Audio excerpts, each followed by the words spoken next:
आज आलू टमाटर गोटे स्नैक्स आइटम बनैबी। आलू टमाटर आउ ता सहित आउ किछि सामग्री देकी मु गोटे मुड़की बनैबी जोटा कि खाइबा बहुत स्वादिष्ट लगे, जोटा आम चा सहित भी खाई परिबा आउ खाली टाइम रे भी एमती बसी खाई परिबा। ताहले चलतु स्टार्ट करदबा आजिकार ये रेसिपीटी। मुझे आलू को एमती नहीं जाइए पूरा चौक चौक काटिकी, टमाटो भी नहीं जाइए आउ टिके फ्लेवर पई एठी मु नहीं जाइए धनिया पत्र। तापर एठी मु अरुआ चाउल को भिजेकी रखी थी। आपण मैंने चाहिए भी एठी यार गुंड भी करके नहीं पारे आपण चाउलर गुंड। मुझे चाउलटा को टिके पेस्ट कर दूची। आउ एटा आलू जो मैंने एटा मु कंचा आलू नहीं, कंचा आलू आउ किछि टमाटो तापर धनिया पत्र तापर से जो चाउल को भिजे रखी थी से सब को देकी मु ताको गोटे पेस्ट बनी देबी, पूरा चिकन करके गोटे पेस्ट बनैबी। आउ एथिरे पानी ऐड करबानी कहीं टमाटो रे पानी अंश अच्छी से बहुत पानिया हो जोटा कि भल लगे। तो एने चाउल देकी ताको पेस्ट करके नहीं आसवा। भिडियोटी शेष पर्यंत निश्चय देखिए। ता सहित मो चैनल जे नुआ अच्छा जदि एपर्यंत सब्सक्राइब करना ताले शीघ्र शीघ्र जाई चैनल टी मोर सब्सक्राइब कर दिंतु। मो जो नुआ नुआ वीडियो छाड़बी आपण मैंने सर्वप्रथम देखिपारे। ये देखूँ मुझे आलू और टमाटर पेस्ट बन नहीं आसली।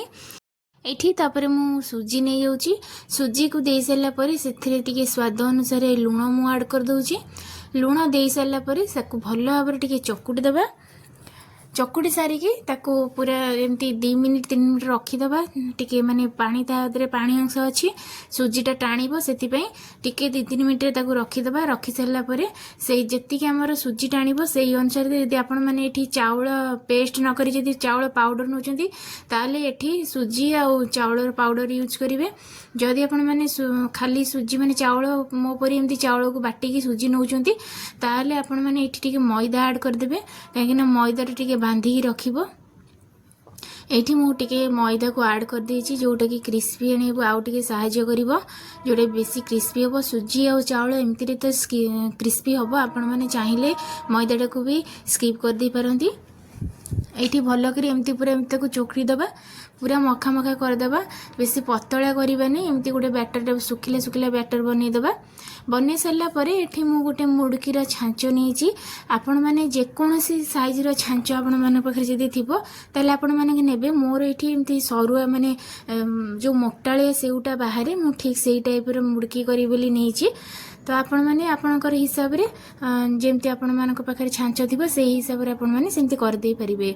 तो मुझे नहीं सारा पर से बैटरटा टिके टाणी हो जाइए कहीं ये सुजीटा दिखाई टिके माने आउ टिके सुजीटा पूरा टाणी देछि भल कर भल भाव सुखी भी जाइए।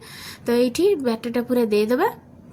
बैटरटा एमती ही रखिए, बेसी पतला करेंगे कहीं जब बेसी पतला करदे ताले तो भल हेनी, नरम नरम होकर रहिबो। ठीक यही टाइप आपण मैंने बैटरटा को करेंगे।